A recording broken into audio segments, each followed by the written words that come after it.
There are places in this world that were never fully explained. Ancient cities that vanished without warning.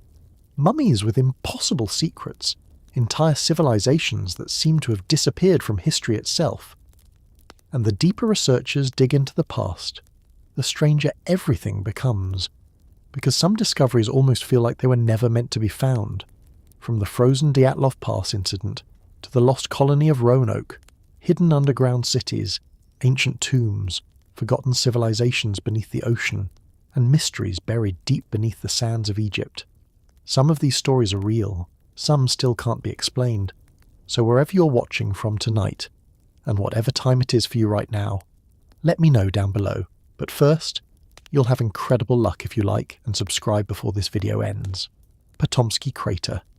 Deep within the frozen wilderness of Siberia, far from cities, highways, and modern civilization, there is a strange formation rising from the forest floor that has confused researchers for decades.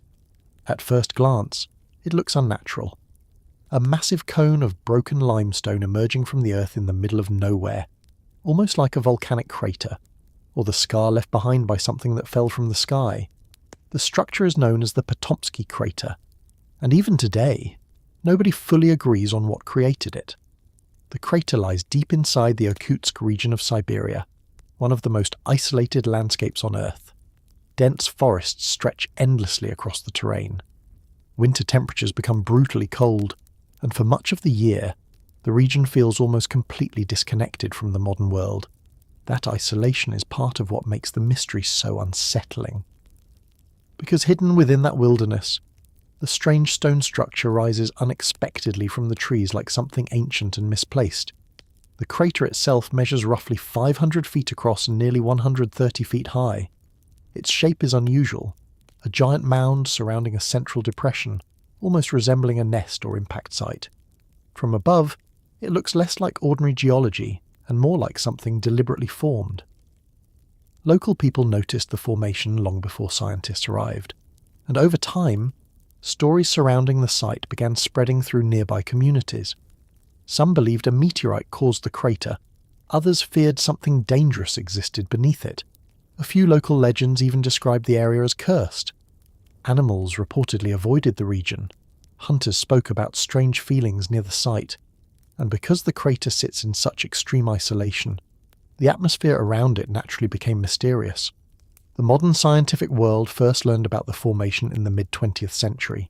Geologist Vadim Kolpakov documented the site in 1949 after hearing reports from local inhabitants.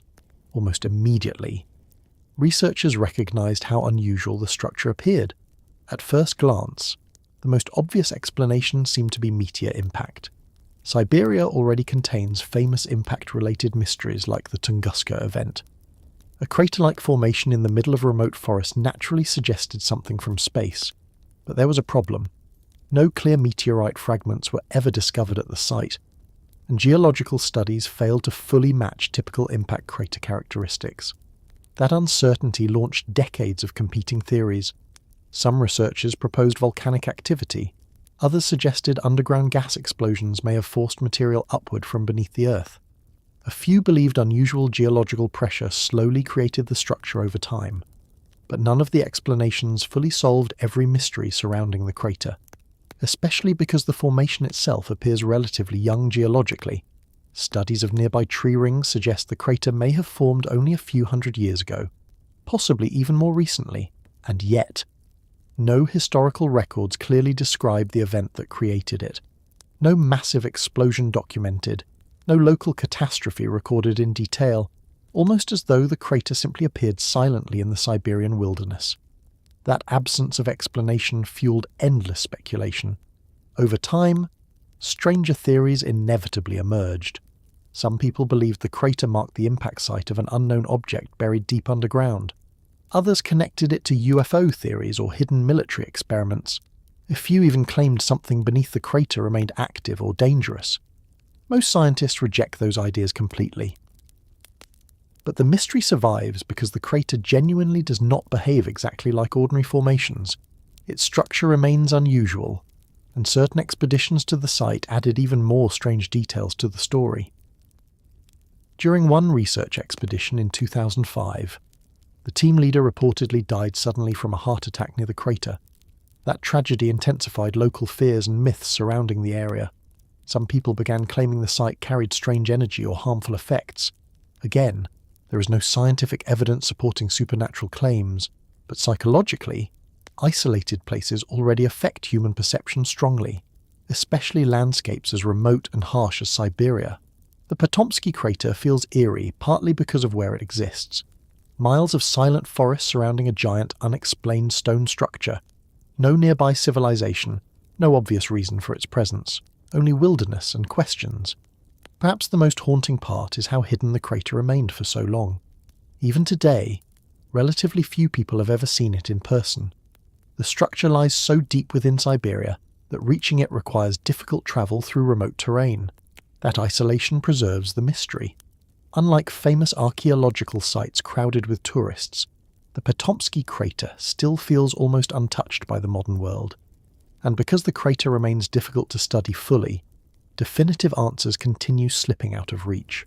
Some researchers still favour geological explanations involving gas eruptions or cryovolcanic activity linked to frozen ground beneath Siberia. Others argue an impact event remains possible despite missing evidence. The debate continues quietly even now, but maybe the deeper fascination comes from something simpler. Human beings are drawn toward isolated mysteries, especially those hidden in places where almost nobody lives. The Potomsky crater feels like the kind of place that should not exist. A giant wound in the earth hidden beneath endless Siberian forest. Silent, remote, and still refusing to fully explain itself.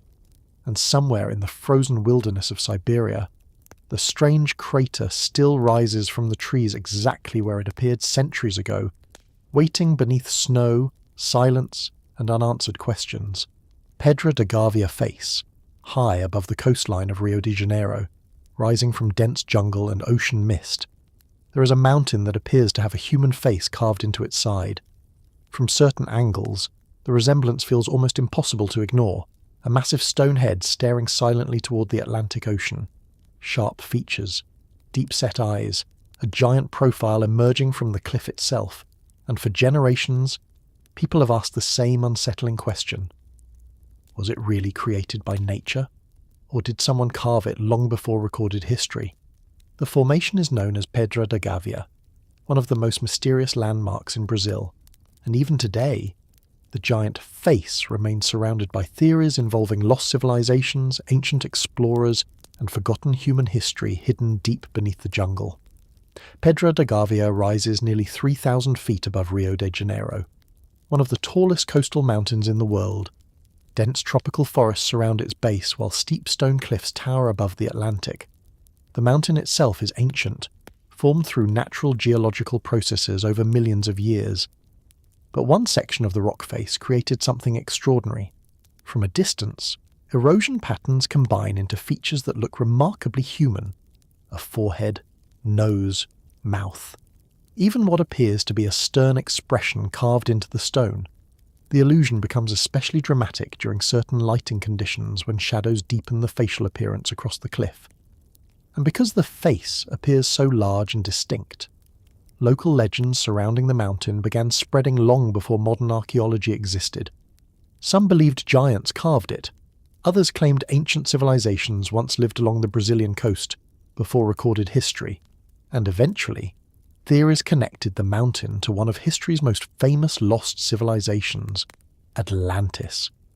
During the 19th and early 20th centuries, explorers and writers became fascinated by reports of strange markings near Pedra da Gavia. Some researchers claim to identify inscriptions carved into the rock itself, symbols resembling ancient writing systems. One theory suggested Phoenician sailors may have reached Brazil thousands of years before Europeans officially arrived in the Americas. According to these claims, the inscriptions recorded the presence of ancient navigators crossing the Atlantic long before recorded history recognized such voyages. The idea exploded into public fascination, because if true, it would completely reshape understanding of ancient exploration. Phoenicians were master seafarers from the ancient Mediterranean world. They travelled enormous distances across the ocean for trade and navigation, and some alternative historians argued it was possible they reached South America centuries before Columbus. But mainstream archaeologists remain highly skeptical. Most experts believe the supposed inscriptions are natural erosion patterns rather than genuine ancient writing, and there is no verified archaeological evidence proving Phoenician contact with Brazil. Still, the mystery survived because the mountain itself feels strangely artificial from certain perspectives, especially the face. Human brains naturally search for patterns and faces within random shapes, a psychological phenomenon known as pareidolia. People see faces in clouds, mountains, shadows, and stone because the human mind evolved to recognize facial features quickly. And Pedra da Gávea may represent one of the most dramatic examples of that effect in nature. But even when explained psychologically, the mountain remains visually astonishing. The face appears so large and defined that many visitors still feel unsettled seeing it in person, especially from the ocean, a giant stone figure watching silently above the coastline, almost as though something ancient is staring back across the Atlantic. The atmosphere surrounding Pedra da Gávea only deepens the mystery. The mountain rises directly from tropical forest. Mist drifts across the cliffs. Storm clouds gather suddenly over the jungle and sea, and hidden trails lead through dense vegetation towards steep stone formations above the city below. The region already feels wild and ancient, so naturally, stories grow easily there. Over time, stranger theories inevitably appeared. Some people believed the face was carved by a prehistoric civilization lost long before written history. Others connected it to extraterrestrials or forgotten advanced cultures hidden in the Amazon. A few even claimed hidden tunnels and chambers exist inside the mountain itself. Most historians reject those ideas completely. Geologists overwhelmingly agree the formation itself is natural. Wind, rain, erosion, and geological fractures shaped the mountain over immense spans of time. But perhaps the deeper fascination comes from something emotional rather than scientific. Humans are drawn toward landscapes that appear meaningful, especially faces. A mountain with human features immediately creates psychological tension. It feels alive somehow, aware, watching. And throughout history, people often interpreted unusual natural formations spiritually. Mountains became gods, cliffs became sacred guardians, stone faces became evidence of forgotten builders. Perhaps Pedra da Gávea survived in human imagination because it triggers something ancient within perception itself. The feeling that nature occasionally creates shapes too familiar to ignore. Even today, the giant face still watches over Rio de Janeiro, silent beneath rain, jungle, and ocean wind. Some see only natural erosion, others see evidence of something older hidden beneath official history. But whatever the truth may be, the mysterious stone face of Pedra da Gávea continues staring out across the Atlantic exactly as it has for centuries, refusing to fully lose its mystery. The Mount Owen Moa Claw. In 1986, deep inside a cave system in New Zealand, explorers discovered something so strange that at first glance it looked almost impossible. A giant claw, perfectly preserved. Dark-scaled skin still wrapped tightly around the foot. Sharp curved talons extending outward as though the creature had died only recently. But the truth was far more unsettling. The claw belonged to an animal believed extinct for hundreds of years. A massive flightless bird once towering through the forests of New Zealand long before modern civilization arrived there. The discovery became known as the Mount Owen Moa Claw, and even today, photographs of it continue disturbing people around the world because the claw does not look ancient, it looks alive. The discovery happened inside Mount Owen, a remote mountainous region on New Zealand's South Island. The area is filled with limestone caves, deep forests, and isolated terrain difficult to access even now. Explorers entering the cave system were searching through narrow underground passages when they encountered the preserved remains. At first glance, the claw appeared almost prehistoric. 3 enormous talons attached to a scaled leg still covered in dried tissue and skin. The preservation was so remarkable that many people assumed the animal must have died recently. But scientific analysis revealed the remains were actually centuries old.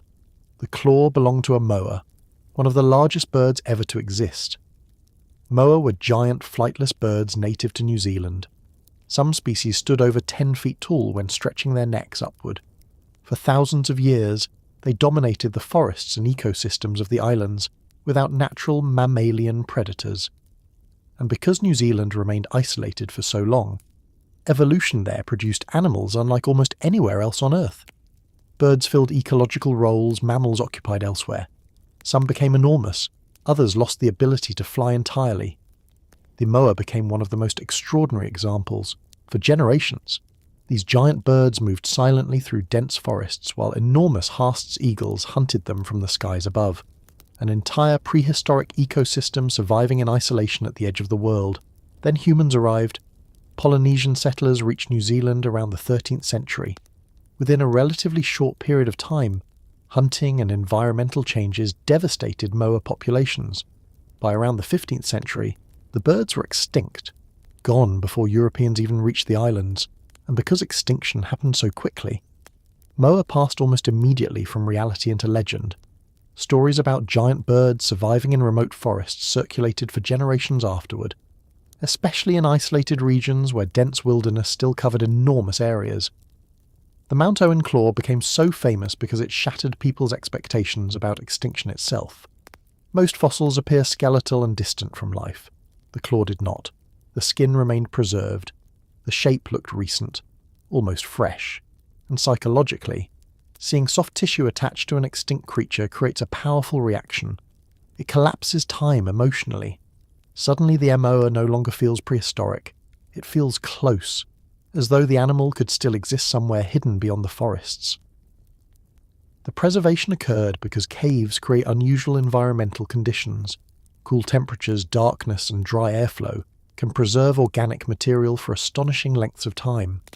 The claw likely remained protected inside the cave for centuries after the bird died, and because New Zealand's cave systems remain vast and difficult to fully explore, discoveries like this continue emerging even now.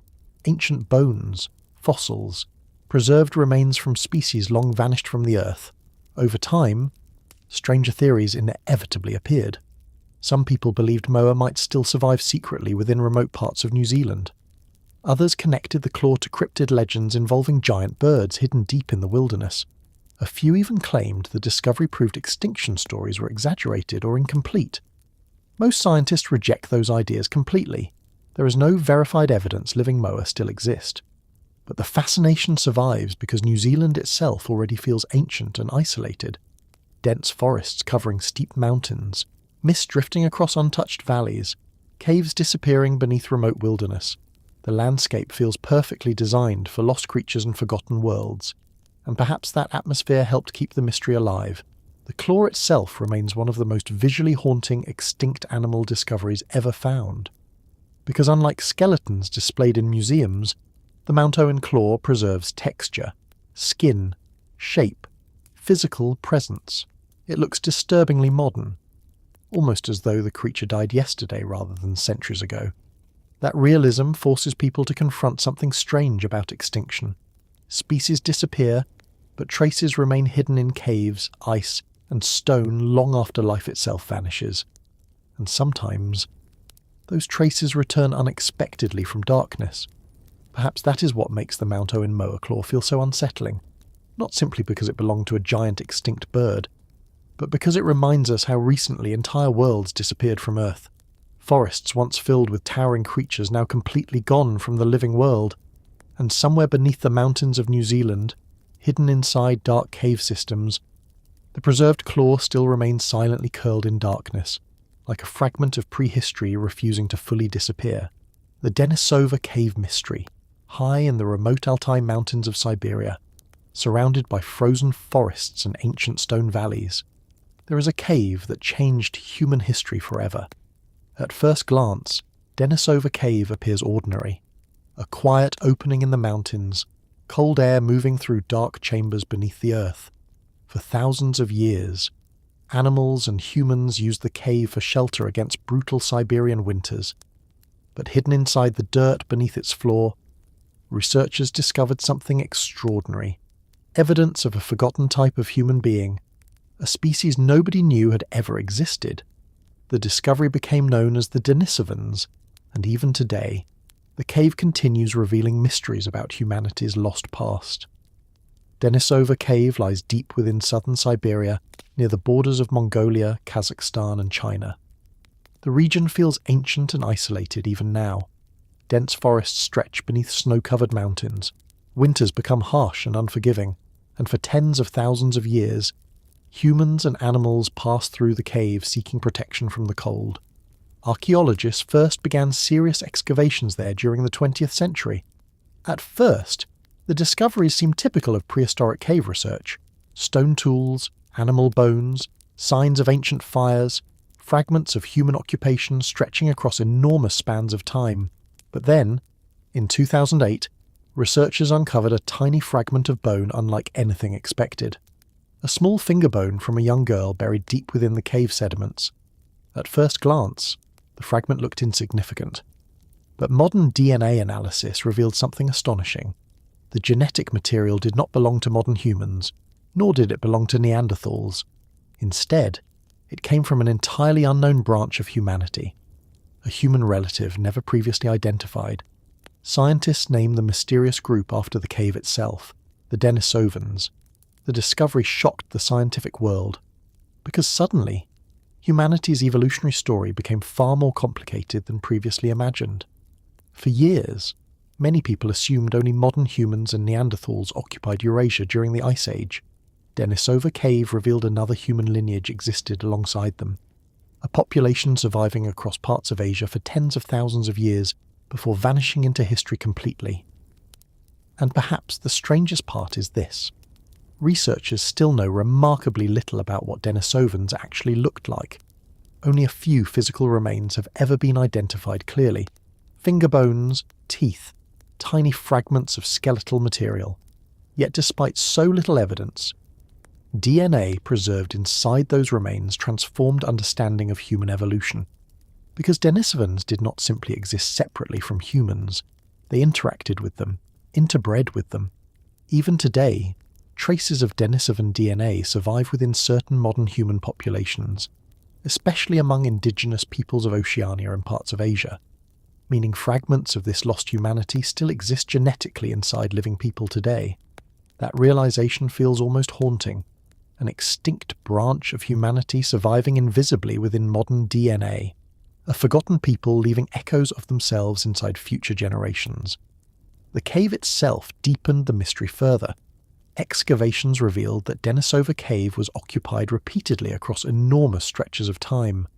Modern humans, Neanderthals, Denisovans, possibly all using the same cave during different periods, and in one extraordinary discovery, scientists identified the remains of a young girl whose mother was Neanderthal and father was Denisovan.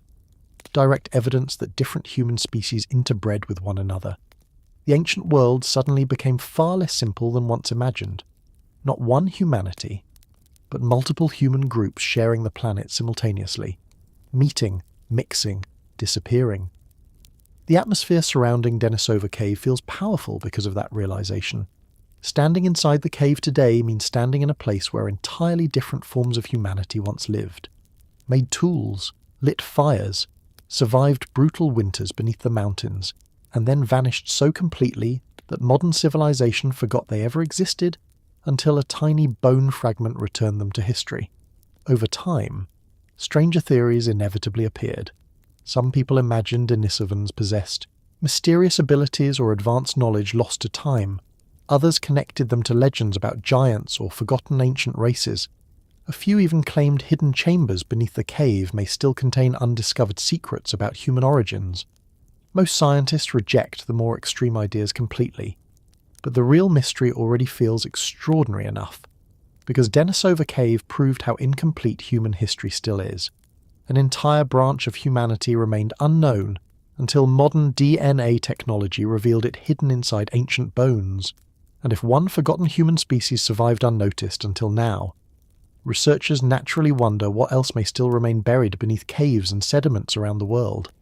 The discoveries also changed how people understand extinction itself. Denisovans did not disappear instantly. They faded gradually, absorbed partly into other human populations through interbreeding, while their independent identity vanished over time, the humanity dissolving slowly into another. That concept feels strangely emotional. entire worlds of human experience disappearing while leaving only faint traces behind. Perhaps that is what makes the Denisova cave mystery feel so haunting. Not simply the discovery of another human species, but the realization that countless lives, languages, cultures and memories vanished from Earth without history ever recording them. And somewhere beneath the frozen mountains of Siberia, inside the dark chambers of Denisova Cave, the buried traces of that forgotten humanity still remain hidden beneath layers of ancient earth and silence. The Nampa figurine. In 1889, workers drilling deep beneath the ground in Idaho made a discovery that should not have been possible. More than 300 feet below the surface, buried beneath layers of ancient clay and volcanic sediment, a tiny human-shaped figurine suddenly emerged from the earth. At first glance, it appeared simple, a small carved object shaped like a woman, only a few inches tall. But according to the reports surrounding the discovery, the figurine had been found in geological layers supposedly millions of years old. And if that were true, it would completely destroy everything scientists understood about human history. The artifact became known as the Nampa figurine, and even today it remains one of the strangest controversial discoveries ever connected to ancient archaeology. The story began in Nampa, Idaho during the late 19th century. Workers were drilling an artesian well through deep underground sediment layers. The process forced mud, water and material upward from beneath the earth using high pressure. Then suddenly, among the extracted material, appeared the tiny figurine. Reports described it as a small clay sculpture resembling a human female figure. The object showed signs of deliberate carving, facial features, body shape, even traces of decoration, and according to witnesses, it had supposedly come from layers more than 300 feet underground. That detail became the centre of the mystery, because geological estimates suggested those deep sediment layers were incredibly old, far older than accepted timelines for human civilization, possibly even predating humanity itself. The implications seemed impossible. If humans created the figurine, how did it end up buried so deeply beneath ancient geological deposits, almost immediately? The discovery sparked intense debate. Some researchers believed the object represented evidence of an unknown prehistoric civilization existing millions of years earlier than mainstream science accepted. Others argued it could rewrite the entire timeline of human evolution. The artifact quickly became famous among supporters of alternative archaeology and out-of-place artifacts, objects allegedly found in locations or geological periods where they should not exist. But mainstream scientists remained highly skeptical from the beginning. Many geologists and archaeologists believe the figurine likely entered the drilling process accidentally, from shallower layers closer to the surface. The drilling equipment itself could have introduced contamination. Small objects can sometimes slip into boreholes during extraction without workers realizing exactly where they originated. And because excavation standards during the 19th century were far less controlled than modern archaeology, verifying the exact context of the discovery became almost impossible afterward. That uncertainty still surrounds the figurine today. No one can prove with certainty that the object truly came from ancient deep geological layers, but no one can completely recreate the original event either, and that unresolved ambiguity helped keep the mystery alive for more than a century. The figurine itself looks surprisingly delicate, a small terracotta figure shaped vaguely like prehistoric fertility statues discovered in other parts of the world. Some researchers noted similarities to ancient figurines from Europe and Asia. Others argued the object could simply be relatively recent indigenous artwork, accidentally mixed into the drilling debris. Still, the story survived because the implications felt so enormous. An artifact buried impossibly deep beneath the earth immediately triggers powerful imagination, especially during the late 19th century, when understanding of human evolution and prehistory was still developing rapidly. The world was discovering dinosaurs, ice age fossils, and ancient civilizations at astonishing speed. In that atmosphere, strange discoveries naturally attracted attention. Over time, stranger theories inevitably appeared. Some people claimed the figurine proved advanced prehistoric civilizations existed long before recorded history. Others connected it to Atlantis, or lost global cultures destroyed by ancient catastrophes. A few even argued the artifact demonstrated humanity itself was vastly older than mainstream science admitted. Most archaeologists reject those conclusions completely. There is no verified evidence humans existed millions of years ago creating ceramic figurines, and the contamination explanation remains the most widely accepted interpretation. But the fascination surrounding the Nampa figurine survives because it touches something deeper about human curiosity, the fear that history may be incomplete, that hidden chapters of the past could still remain buried beneath the earth, and occasionally, archaeology genuinely does uncover discoveries that reshape human understanding dramatically. Ancient civilizations older than expected, lost human species, sophisticated structures buried beneath deserts and jungles. The past continues surprising researchers constantly. That reality keeps stories like the Nampa figurine alive emotionally, even when mainstream explanations exist. The artifact also reflects another important truth. Human beings are drawn toward forbidden timelines. The idea that something impossible might exist beneath accepted history, a tiny object capable of disrupting everything we think we know. Perhaps that emotional tension explains why the figurine continues fascinating people more than a century later, because whether misunderstood or authentic, it represents uncertainty itself, a mystery buried deep underground, emerging suddenly into the modern world.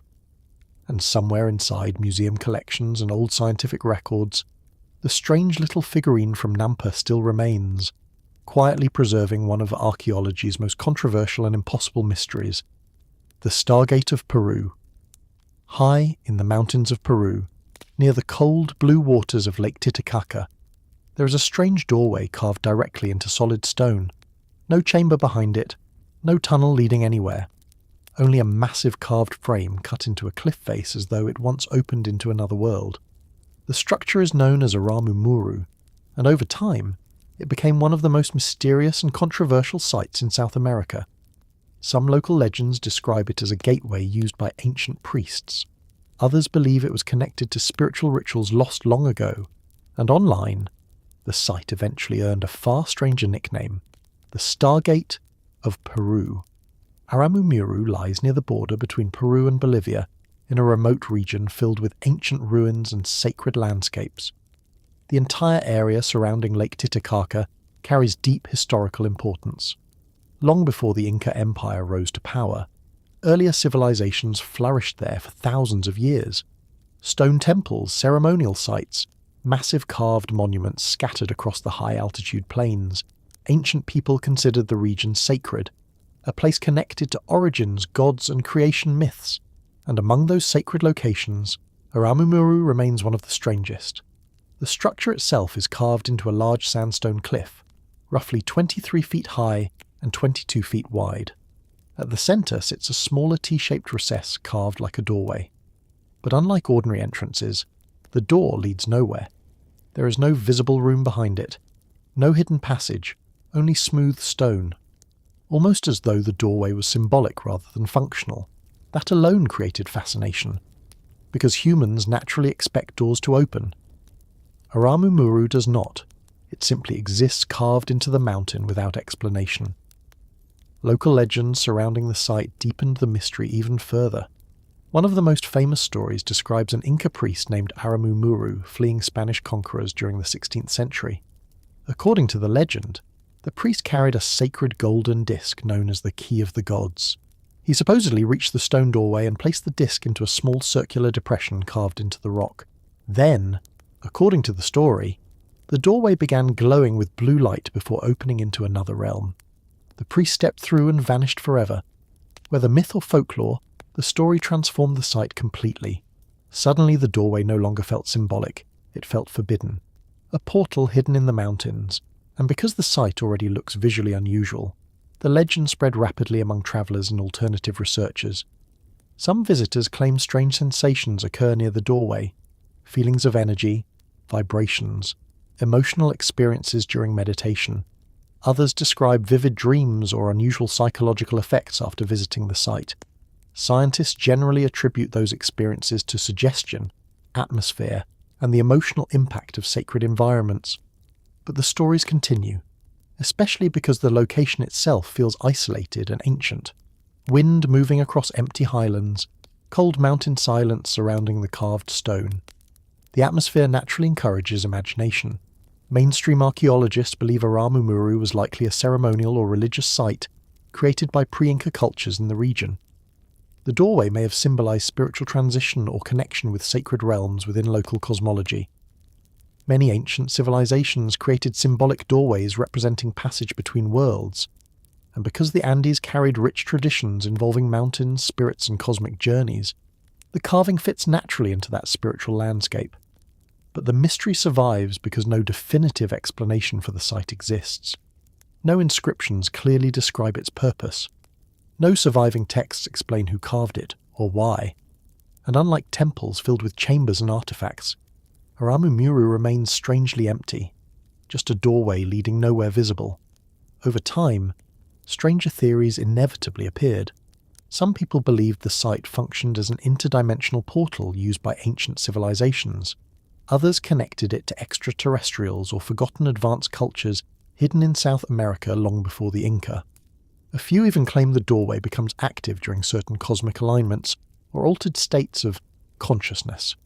Most historians reject those ideas completely, but the emotional power of the site remains undeniable, especially in person. Standing before Aramumuru creates a strange feeling difficult to explain. The doorway appears intentionally shaped for human use, yet completely non-functional physically. The mind automatically wonders what was meant to happen there. Ancient cultures across the world often viewed doors symbolically, gateways between life and death, humanity and the divine, ordinary reality and spiritual worlds. Perhaps Aramumuru was never intended to open physically at all. Maybe the doorway represented transformation itself, a sacred threshold rather than an architectural structure. Still, the mystery lingers, because unlike ruined cities or buried tombs, Aramumuru feels incomplete. A doorway without a destination, a portal carved into stone waiting silently in the Peruvian mountains, and perhaps that is why the site continues haunting imagination today. Not because anyone truly proved it was a stargate, but because humans are deeply drawn toward thresholds and unknown spaces, especially ancient ones. The idea that somewhere in remote mountains, hidden among sacred landscapes older than recorded history, a doorway might exist between worlds, and near the cold waters of Lake Titicaca, the silent stone portal of Aramumuru still waits beneath wind and sky, leading nowhere visible, yet somehow still feeling like an entrance to something unknown. The chamber below Antarctica. At the bottom of the world, beneath miles of ice and endless polar darkness, Antarctica remains one of the least understood places on Earth, an entire continent hidden beneath frozen silence, mountains buried under glaciers, ancient lakes sealed below the ice for millions of years, and according to countless online theories, perhaps something else as well. Something hidden deep below the frozen surface. A chamber, a structure, possibly even evidence of a forgotten civilization beneath Antarctica itself. The mystery exploded online after strange satellite images began circulating across the internet. Images showing pyramid-like shapes rising from the Antarctic ice. Sharp, triangular mountains emerging from snow-covered terrain, with slopes so symmetrical that many people immediately questioned whether nature alone could explain them. Soon, the theories spread everywhere. Hidden pyramids, ancient ruins buried beneath the ice, lost civilizations erased before recorded history even began. The idea felt almost cinematic, a frozen continent concealing secrets beneath miles of snow and darkness. Antarctica already carries an atmosphere unlike anywhere else on Earth. The continent is vast beyond comprehension, larger than Europe, colder than almost any place humans can survive naturally. Winter darkness can last for months. Blizzards erase visibility completely, and beneath the ice sheet, entire landscapes remain hidden from direct human observation. Mountain ranges, valleys, subglacial lakes sealed away for unimaginable spans of time. That alone creates mystery, because so little of Antarctica has truly been explored in detail compared to other continents, and whenever humans encounter enormous unknown spaces, imagination follows naturally. The Antarctic pyramid theories usually focus on several mountain peaks visible through satellite imagery. Certain formations appear surprisingly geometric from specific angles, steep sides, sharp summits, shapes resembling pyramids rising from the ice. To some people, the resemblance feels impossible to ignore, especially because pyramids themselves already carry enormous mystery within human culture. But geologists offer a far simpler explanation. The formations are natural mountains shaped by erosion and glacial activity over millions of years. Many mountains around the world develop pyramid-like shapes through processes involving frost, ice, and weather erosion, carving multiple sides into sharp peaks. The Matterhorn in the Alps is one famous example. Nature can absolutely create dramatic symmetrical formations without human involvement. Still, the theories surrounding Antarctica continued growing because the continent itself feels almost alien. Unlike deserts or jungles, Antarctica remains actively hostile to human life. Entire regions remain inaccessible beneath thick ice sheets. And modern scanning technology has indeed revealed astonishing things hidden below the frozen surface. Subglacial lakes larger than entire cities, ancient river systems, buried mountain ranges completely concealed beneath miles of ice. Scientists even discovered ecosystems surviving in total darkness beneath the Antarctic ice sheet. That reality alone makes the continent feel mysterious enough, because if hidden lakes and mountains exist beneath the ice, what else might remain undiscovered? Over time, stranger theories inevitably appeared. Some people claimed Antarctica once supported an ancient advanced civilization before a catastrophic climate shift buried the continent beneath ice. Others connected the supposed pyramids to Atlantis or prehistoric global cultures erased from history. A few even imagined extraterrestrial bases hidden beneath the frozen landscape. Most scientists reject those ideas completely. There is no verified evidence of ancient pyramids or civilizations beneath Antarctica. Modern geology strongly supports the continent's natural formation and long glacial history. But the fascination survives because Antarctica genuinely hides enormous unknown spaces beneath its surface, and occasionally, real discoveries there feel almost unbelievable. One of the most mysterious realities about Antarctica is Lake Vostok, a massive subglacial lake buried beneath more than 2 miles of ice. Sealed from the outside world for millions of years, scientists believe unique, microbial life may survive within the dark water isolated beneath the continent. That idea alone feels almost science fiction. An untouched world hidden below the ice since before human civilization existed. And perhaps discoveries like that blur the line between science and imagination emotionally. Because Antarctica already feels disconnected from ordinary reality. No ancient cities, no permanent civilizations, only endless white landscapes stretching beyond the horizon. The silence itself becomes unsettling there. The atmosphere around Antarctic mysteries also connects deeply to human fear of the unknown. People instinctively wonder what might exist beneath places they cannot easily reach. Dark oceans, deep caves, frozen continents, and Antarctica represents perhaps the largest inaccessible hidden landscape left on Earth, especially beneath the ice itself. Some researchers estimate parts of the Antarctic ice sheet conceal landscapes untouched for tens of millions of years. Ancient terrain preserved beneath frozen pressure long before humanity evolved. That timescale alone becomes difficult to emotionally comprehend. Perhaps that is what makes the idea of hidden chambers beneath Antarctica feel so powerful. Not because evidence proves ancient pyramids exist there, but because the continent itself already feels like another world, a place where secrets could remain hidden, longer than anywhere else on Earth.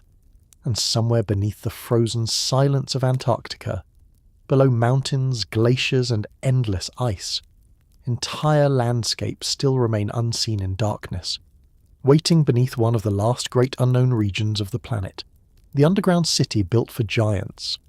Beneath the dry volcanic plains of central Turkey, hidden below ordinary homes and streets, there exists an entire underground world carved deep into the earth.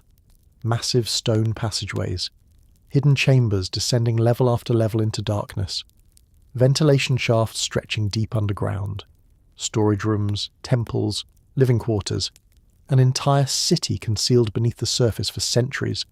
The place is known as Derinkuyu. And when modern people first realized how enormous the underground complex truly was, one question immediately appeared. Who could possibly build something like this? Because Derinkuyu does not feel like a simple shelter. It feels like another world hidden underground. The underground city lies in the Cappadocia region of Turkey, a landscape already famous for strange rock formations and ancient cave dwellings carved into soft volcanic stone. For thousands of years, people shaped the region itself into homes, monasteries, tunnels, and hidden chambers, but Derinkuyu became the most astonishing discovery of all. According to modern estimates, the underground city may descend more than 18 levels beneath the earth, large enough to shelter tens of thousands of people at once, and for centuries, huge sections remained forgotten beneath the surface. The modern rediscovery happened almost accidentally in the 1960s. A local resident renovating his home reportedly knocked through a wall and uncovered a hidden passage leading deeper underground. Beyond that opening, researchers discovered tunnels connecting to an enormous underground network extending far below the town itself. The deeper archaeologists explored, the larger the city became. Narrow corridors linked massive chambers carved directly into the stone, living spaces, storage areas, wine presses, animal stalls, schools, even underground churches hidden within the depths. And throughout the city, giant circular stone doors could be rolled into place to seal passageways completely during invasions.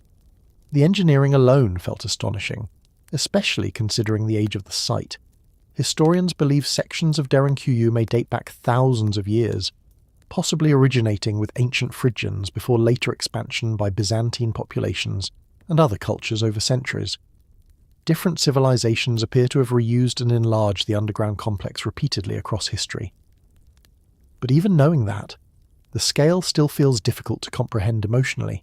Entire communities surviving underground for extended periods, deep below the surface, in darkness. The atmosphere inside Derinkuyu is unlike almost anywhere else. Passageways narrow suddenly before opening into wider chambers. Air moves surprisingly well through deep ventilation shafts engineered with remarkable precision. The stone absorbs sound, and the deeper visitors descend, the more disconnected the underground world feels from ordinary reality above. Some tunnels are so low people must crouch to move through them. Others lead toward enormous communal chambers hidden far below the earth. The city feels both claustrophobic and immense at the same time, and because the underground complex extends so deeply, imagination naturally begins taking over, especially regarding why it was built. Mainstream historians believe Derinkuyu functioned primarily as a refuge during times of invasion and conflict. The region experienced centuries of warfare, raids, and instability across ancient and medieval history. Underground shelter offered protection from enemies above ground. The stone doors could seal entire sections of the city quickly. Ventilation systems allowed long-term survival underground, and hidden entrances concealed the complex from outsiders. That explanation makes historical sense, but over time, stranger theories inevitably appeared. Some people believed the city was too enormous for ordinary humans alone. Others imagined ancient giants once lived beneath the earth there. A few connected Derinkuyu to lost civilizations or underground worlds described in mythologies across different cultures. Most historians reject those ideas completely, yet the giant theories survived partly because of the emotional effect the city creates. Standing inside Derinkuyu feels overwhelming, especially considering ancient people carved the entire complex, manually through volcanic rock, level after level, tunnel after tunnel, without modern machinery. The scale becomes difficult to emotionally process, and perhaps that is what drives the fascination. Not literal giants, but giant human ambition. Ancient people constructing hidden worlds beneath the surface for survival across generations. The underground city also connects deeply to ancient fears humans still carry today. Fear of invasion, fear of collapse, the instinct to retreat underground during danger. Across history, underground spaces often symbolize both safety and terror simultaneously. Shelter from destruction, above, but also darkness, confinement, and isolation. Derinkuyu captures all of those emotions at once. The deeper levels feel ancient beyond memory. Walls worn smooth by countless human hands. Stone stairways descending endlessly into shadow. And everywhere, evidence of ordinary life surviving beneath the earth. Families, animals, food storage, religious rituals, entire communities hidden underground while wars unfolded above them. Perhaps that is the most haunting part of Derinkuyu, not mystery alone, but the realization that real people actually lived there, breathed there, waited there in darkness hoping danger above would eventually pass, and somehow, generation after generation continued expanding the underground city further into the earth. Even today, researchers believe large sections of Derinkuyu remain unexplored or inaccessible. Additional tunnels may still connect to other underground cities across Cappadocia, entire hidden networks beneath the region. That uncertainty keeps the mystery alive, because beneath the quiet towns of modern Turkey, vast forgotten worlds still remain buried underground, and somewhere within the darkness below Cappadocia, the ancient city of Derinkuyu still stretches silently beneath the earth, like a hidden civilization refusing to fully return to the surface world above it. The fossilized shoe. In the late 1920s, deep in the deserts of Nevada, a strange discovery sparked one of the most controversial mysteries in alternative archaeology: a fossilized human footprint, or at least something that looked exactly like one. But this was not the part that disturbed people most. The shocking detail was the rock itself. According to some claims, the footprint had been found in stone supposedly millions of years old, far older than human civilization, possibly older than humans themselves, and even stranger, the imprint appeared to show the outline of a shoe. The discovery became known as the fossilized shoe print, and for decades, it fueled endless debates about lost civilizations, impossible timelines, and whether human history might be far older than mainstream science accepts. The story began near Fisher Canyon, Nevada. Collectors exploring the region reportedly discovered a fragment of ancient rock containing what looked like part of a human footprint pressed into the stone. The shape appeared oddly familiar: a heel, curved edges, even what some people interpreted as stitching marks resembling the sole of a shoe. Photographs of the object spread rapidly among alternative researchers during the 20th century, because if genuine, the implications would be enormous. Modern humans did not exist millions of years ago, according to accepted evolutionary history, and shoes certainly did not. The object quickly became famous as an out-of-place artifact, an artifact supposedly found in a geological layer where it should not exist. Supporters claimed the rock dated back to the Triassic period, over 200 million years old, long before dinosaurs disappeared, long before mammals evolved into human beings. The mystery sounded impossible, and that impossibility became the entire fascination. Some researchers believe the print proved advanced prehistoric civilizations existed before known history. Others imagined forgotten human species surviving deep in the past. A few even connected the footprint to theories involving time travel or extraterrestrial intervention. But mainstream scientists strongly rejected those interpretations. Geologists and paleontologists pointed out several major problems with the claims. First, the age and exact origin of the rock fragment were never properly verified through modern scientific excavation methods. Second, natural geological fractures and erosion patterns can sometimes resemble familiar objects surprisingly closely. The human brain constantly searches for recognizable patterns within random shapes, a phenomenon called pareidolia. People see faces in clouds, animals in rocks, and sometimes footprints in fractured stone. Most experts believe the shoe print was likely a natural rock formation whose shape coincidentally resembled part of a footprint, especially because no confirmed associated trackways or additional human evidence were ever discovered nearby. Still, the fascination surrounding the object never disappeared, because visually, the shape does feel strange, especially in photographs. The outline appears oddly symmetrical, almost deliberate, and once people hear the claim that it came from ancient rock millions of years old, imagination takes over immediately. The mystery also reflects something deeper about human psychology. People are drawn toward discoveries that challenge accepted timelines, the idea that history may be incomplete, that hidden chapters of civilization could still exist buried beneath the earth, and occasionally, archaeology genuinely does overturn previous assumptions dramatically. Ancient cities older than expected, unknown human species, sophisticated prehistoric structures. The past continues surprising science repeatedly. That reality helps stories like the fossilized shoe survive emotionally. even when mainstream explanations exist. Over time, stranger theories inevitably appeared.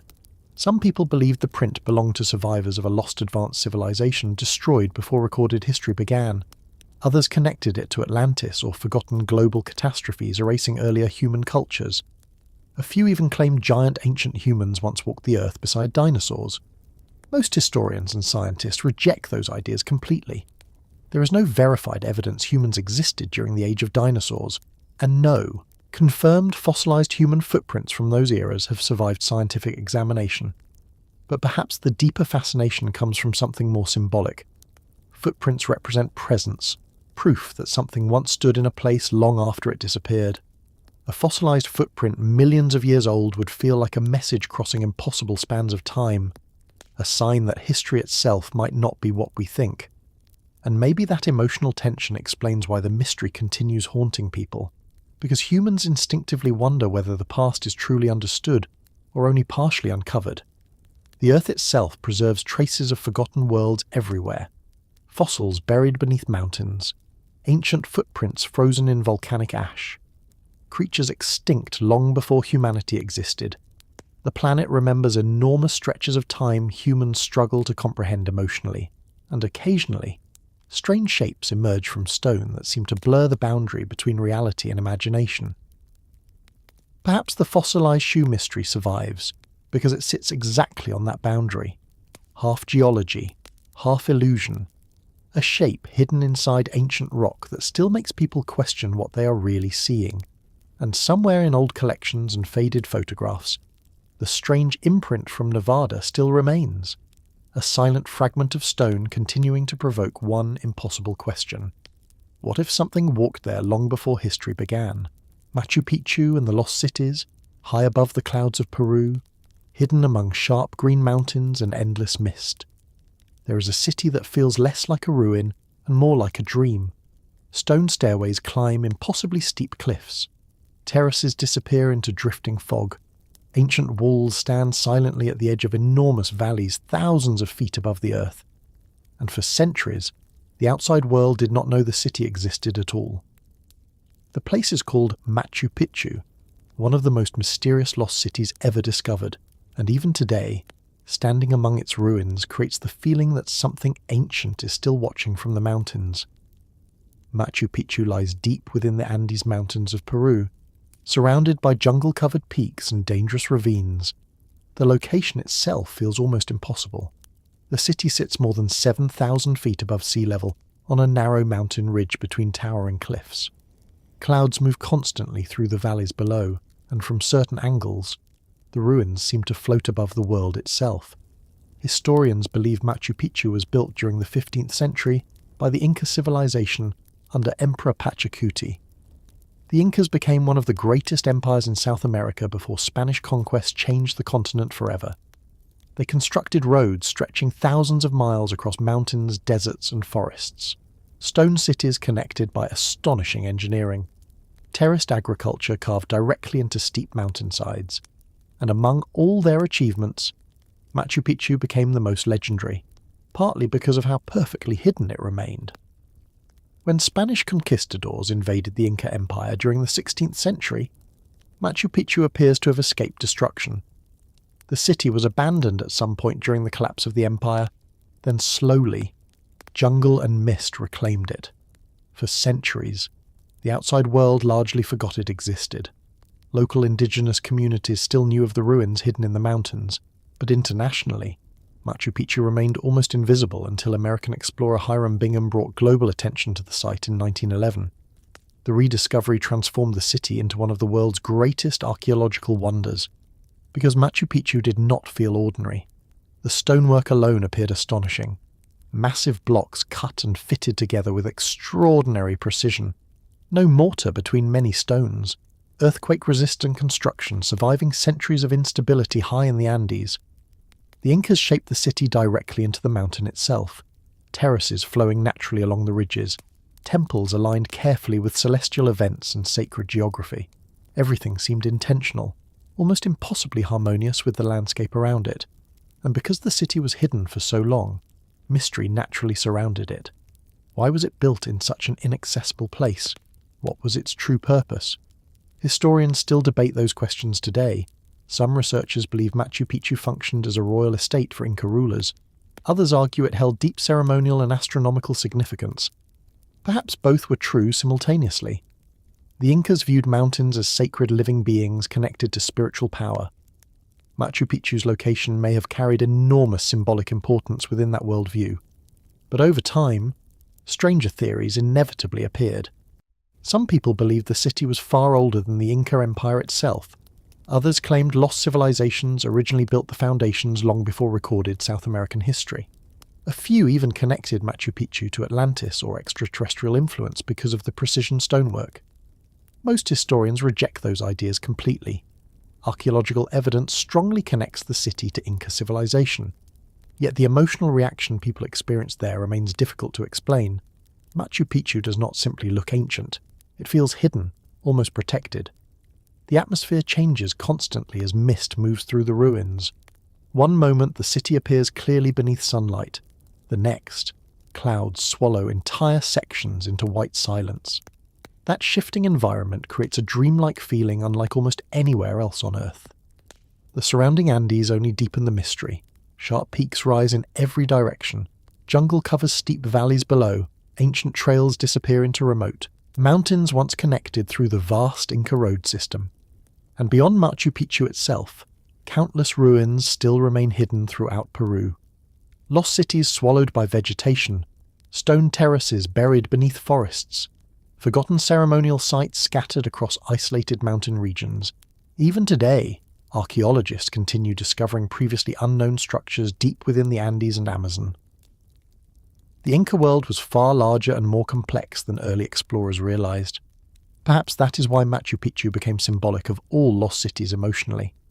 Not only because it survived hidden in the mountains, but because it represents the idea that entire civilizations can disappear into the landscape itself. Worlds erased by conquest, time and nature until only fragments remain. And somewhere beneath the fog, traces of those worlds still wait silently in the mountains. The atmosphere inside Machu Picchu at sunrise feels almost unreal. Clouds drifting below the terraces, stone walls glowing softly in early light, silence broken only by wind moving through the Andes.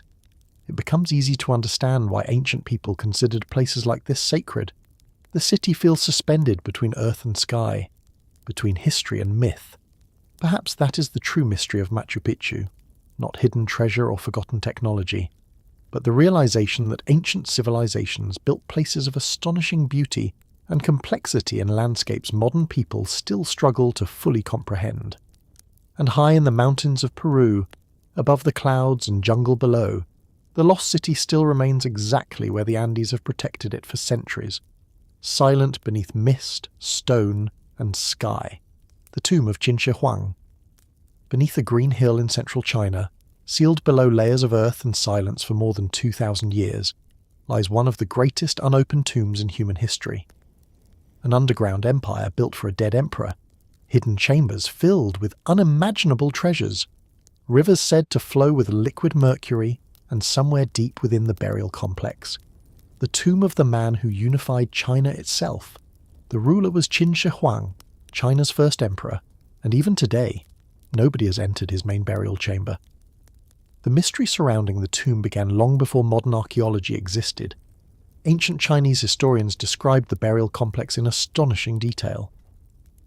According to records written by historian Sima Qian around a century after the emperor's death, Qin Shi Huang ordered the construction of a vast underground city beneath his tomb. Palaces, treasures, ceilings decorated like the stars, mechanical traps designed to kill intruders, and rivers made from flowing mercury representing the landscapes of China itself. For centuries, many people believed the stories were exaggerated legend, until one extraordinary discovery changed everything. In 1974, farmers digging a well near Xi'an uncovered fragments of ancient pottery beneath the soil. What archaeologists found afterward shocked the world. Thousands of life-size terracotta soldiers buried underground in military formation, each figure unique, different faces, different expressions, an entire army hidden beneath the earth to guard the emperor in the afterlife. The terracotta army became one of the greatest archaeological discoveries in history, but strangely, the soldiers were only part of something much larger. Because the emperor's actual tomb still remained sealed nearby beneath the hill itself, and modern archaeologists made a surprising decision. They chose not to open it. Partly because current technology may not preserve the burial chamber properly once exposed to air. Ancient pigments and organic materials could deteriorate rapidly. But another detail added even more mystery. Scientific surveys around the tomb detected unusually high mercury concentrations in the soil surrounding the burial mound, exactly matching ancient accounts describing rivers of mercury beneath the earth. That discovery stunned researchers, because suddenly, parts of the ancient legends no longer seemed impossible. If the mercury stories were true, what else inside the tomb might also be accurate? The possibility transformed the tomb into one of the world's greatest archaeological mysteries. The burial complex itself is enormous. The emperor began construction while still young, and reportedly used hundreds of thousands of workers across decades. Entire underground chambers spread beneath the landscape. The terracotta army alone contains thousands of soldiers, horses, and chariots arranged in battle formation. But researchers believe many more hidden structures still remain buried. Unopened chambers, collapsed tunnels, possible storage areas filled with artifacts untouched since ancient China's first imperial dynasty. The atmosphere surrounding the tomb feels uniquely haunting because it remains intentionally sealed.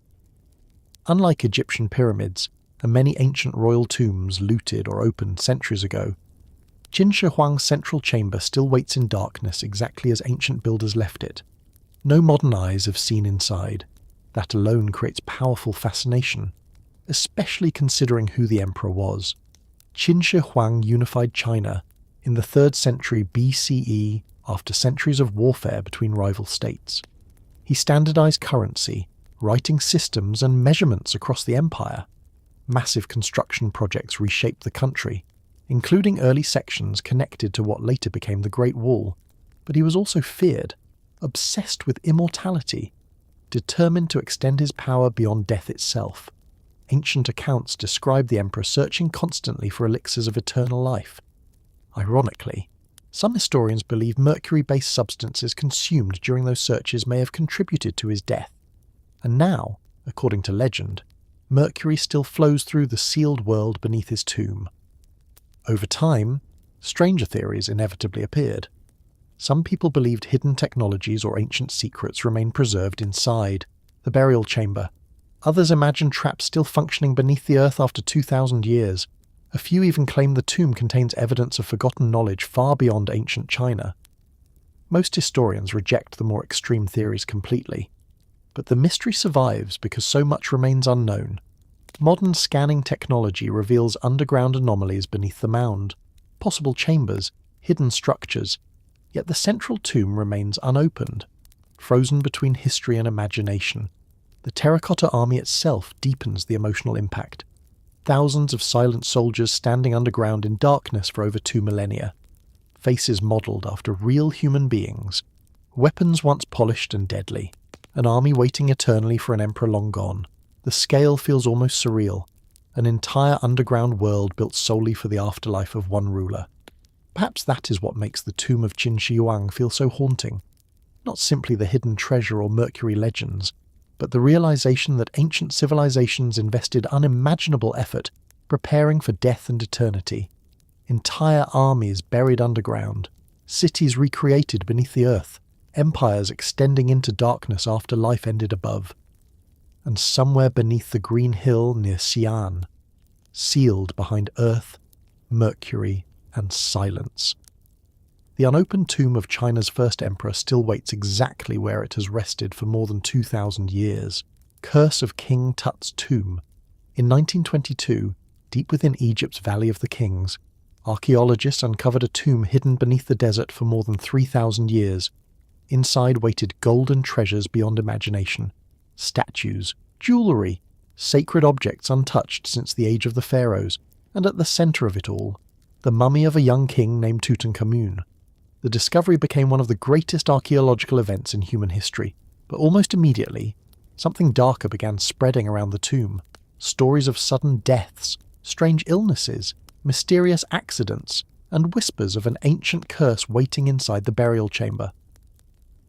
The legend became known as the Curse of King Tut's Tomb, and even today, many people still wonder whether something followed the excavation team out of the tomb itself. The story began with British archaeologist Howard Carter.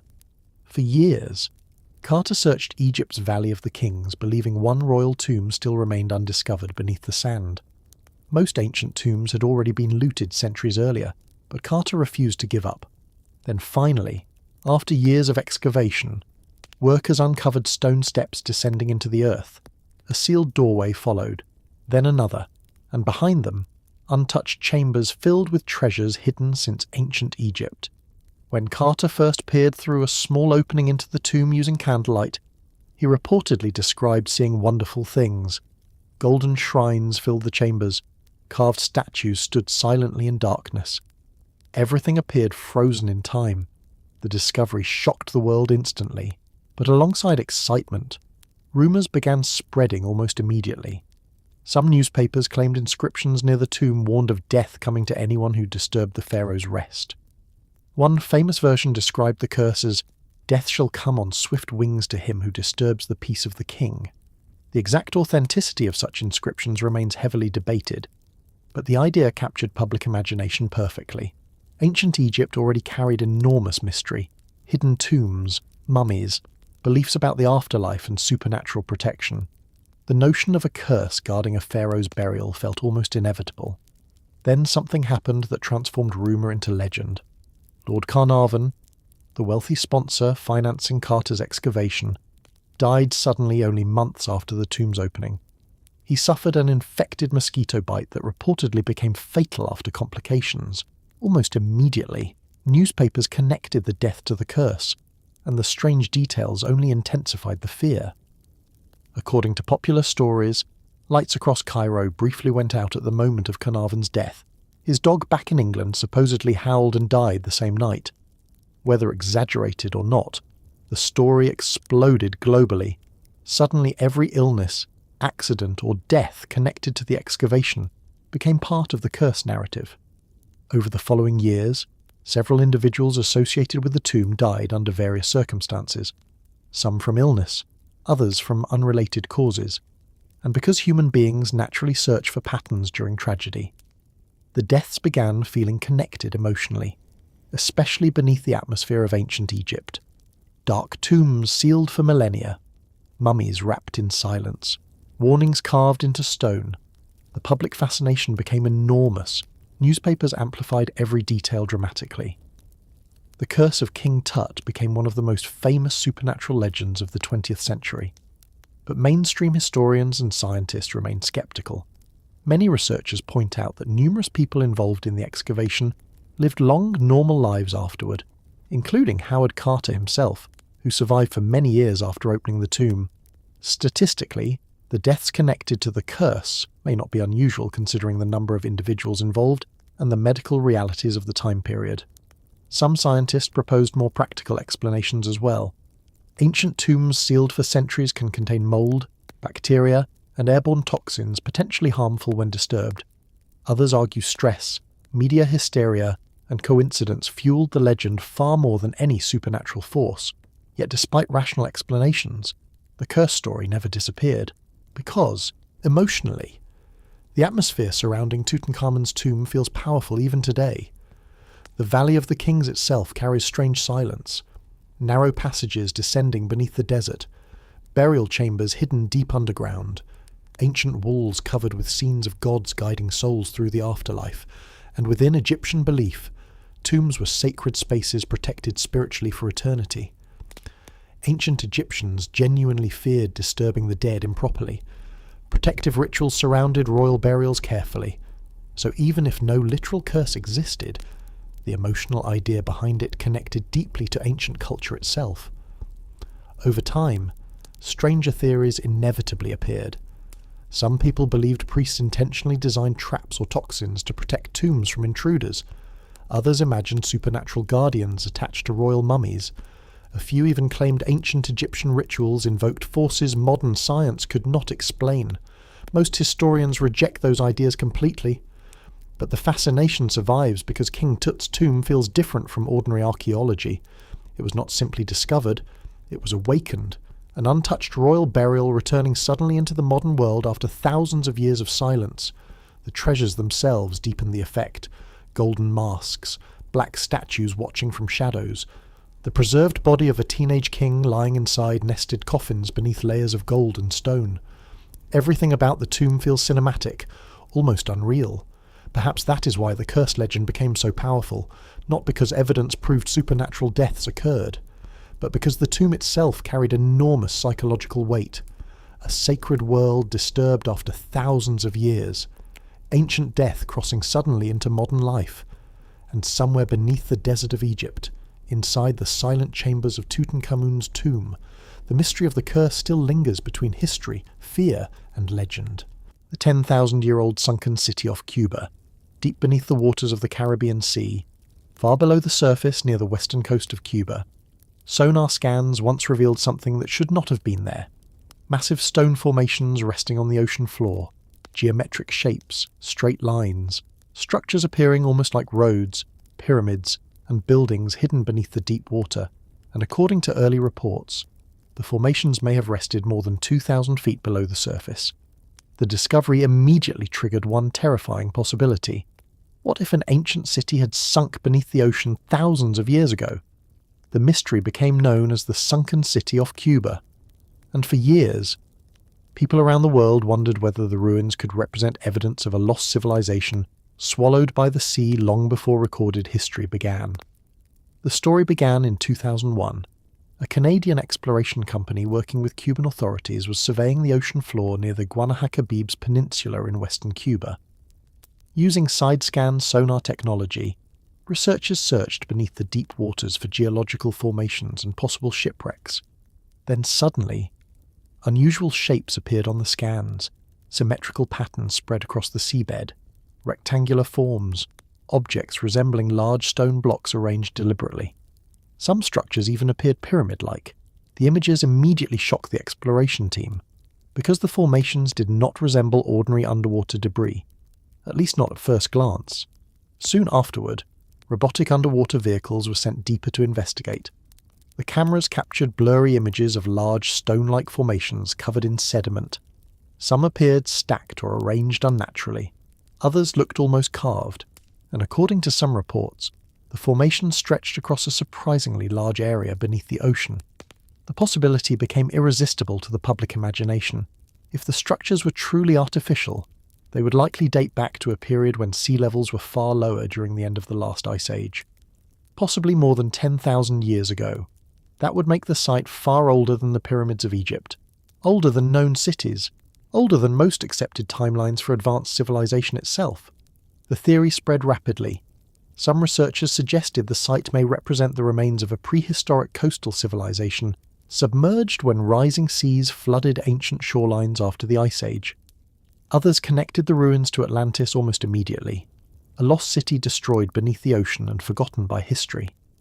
The Caribbean setting only intensified those theories emotionally.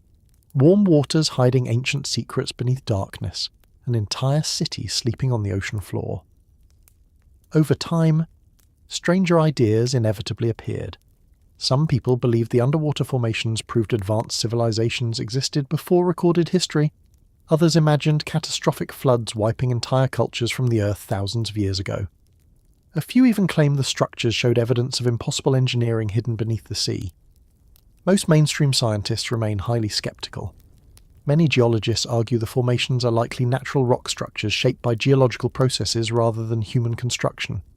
Nature can create surprisingly geometric formations underwater through erosion, tectonic activity, and sedimentation. And importantly, the available images and scans remain limited and inconclusive.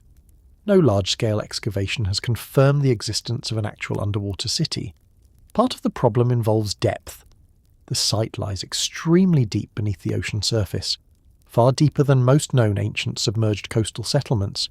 If humans truly built structures there, it would imply either dramatic geological change or a civilization existing during periods when sea levels were radically different from today.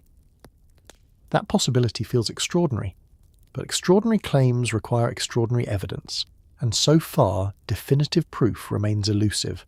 Still, The fascination surrounding the Cuban underwater structure survives because the oceans genuinely hide enormous amounts of human history. At the end of the last ice age, global sea levels rose dramatically as glaciers melted worldwide. Entire coastlines disappeared beneath water. Ancient settlements near those shores were submerged forever. Modern archaeology continues discovering drowned ruins, harbours, and prehistoric landscapes beneath oceans around the world. That reality alone makes underwater lost city theories emotionally compelling, because pieces of ancient humanity truly do exist beneath the sea. The atmosphere surrounding deep ocean mysteries also affects people psychologically. The ocean floor remains one of Earth's least explored environments. Darkness, pressure, vast silence beneath the waves. Humans instinctively imagine hidden worlds there, and when sonar reveals shapes resembling streets or pyramids, imagination moves quickly, especially when combined with legends about Atlantis and forgotten civilizations. Perhaps that is why the Cuban site became so famous despite limited evidence. The idea touches something ancient within human curiosity, the fear that entire civilizations may vanish completely beneath nature and time, cities swallowed by rising oceans while memory fades above them. Even today, the underwater formations off Cuba remain controversial and unresolved. No major excavation has fully solved the mystery. Researchers continue debating whether the shapes are natural geology or something more unusual, and because deep-sea exploration remains difficult and expensive, large portions of the site remain poorly understood. Perhaps one day, future technology will finally reveal the truth hidden beneath the Caribbean waters. Maybe the structures are only natural rock formations shaped by time and pressure, or perhaps fragments of forgotten human history truly rest beneath the ocean floor. Whatever the answer may be, somewhere deep below the waters off Cuba, strange shapes still lie silent in darkness, waiting beneath the sea, exactly where sonar first revealed them to the modern world. Unknown Man E, the mummy no one can explain. Deep inside Egypt's Valley of the Kings, among the tombs of pharaohs and forgotten royals, archaeologists uncovered a mummy so disturbing that even experienced researchers were unsettled by it. Its mouth hung open in what looked like a frozen scream.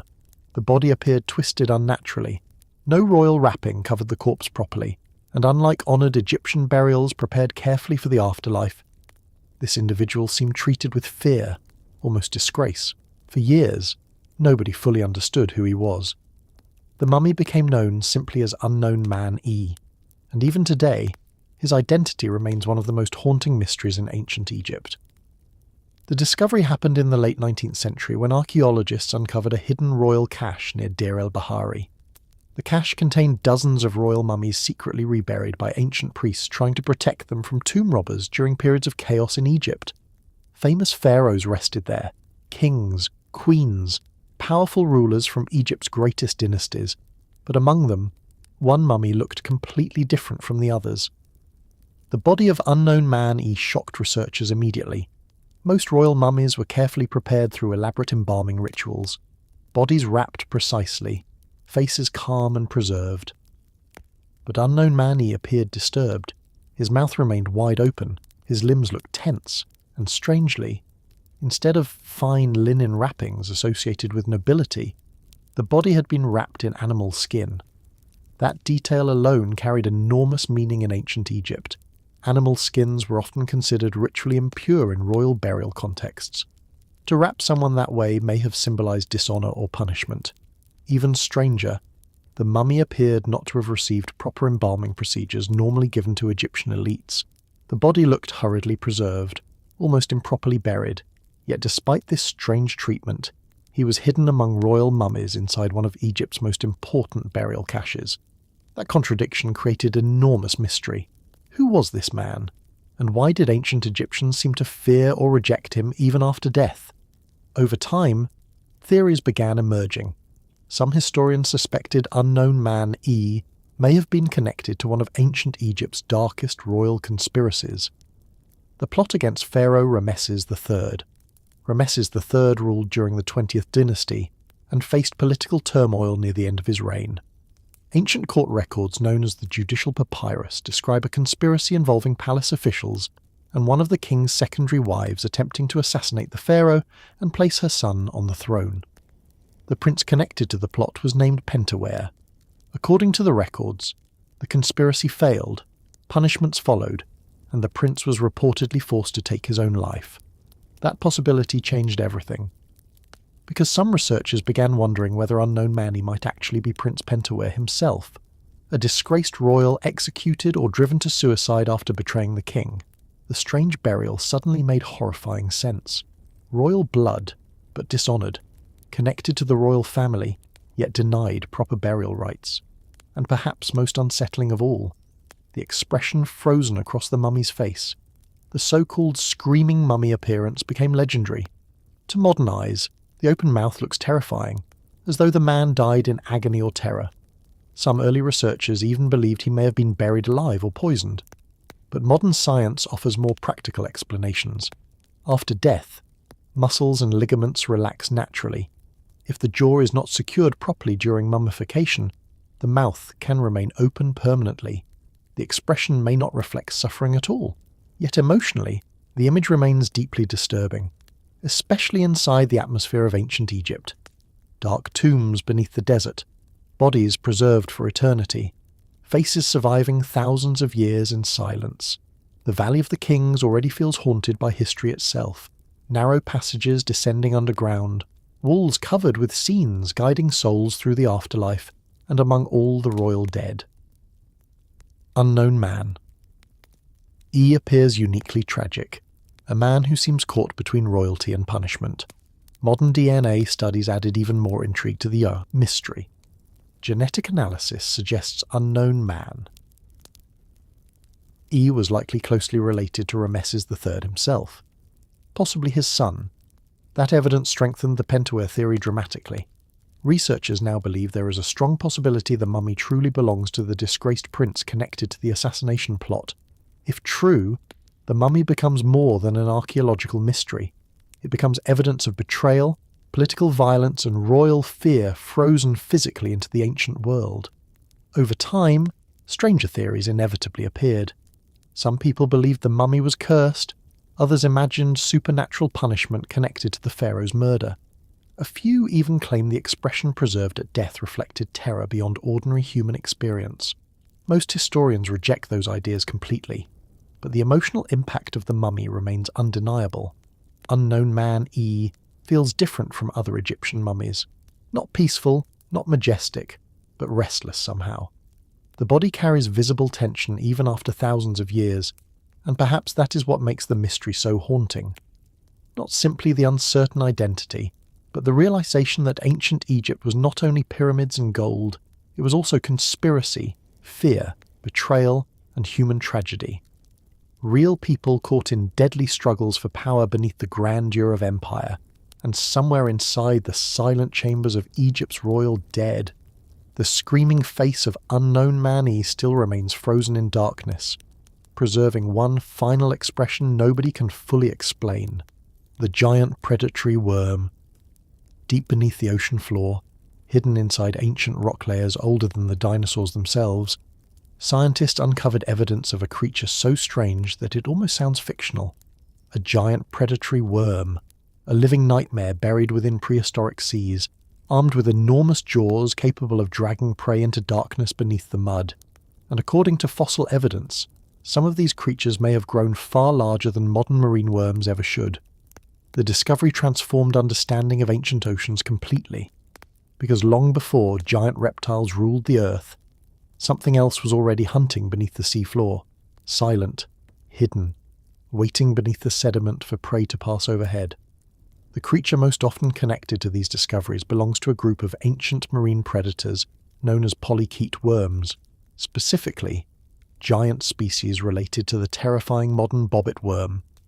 Today's bobbit worms already look disturbing enough. They hide buried beneath ocean sand with only sensitive antennae exposed.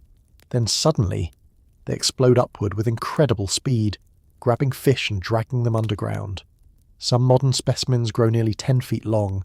Their jaws are sharp enough to slice prey in half instantly, and because they remain hidden most of the time, divers often never realize one is nearby until something disappears into the sand. Now imagine ancient versions growing even larger.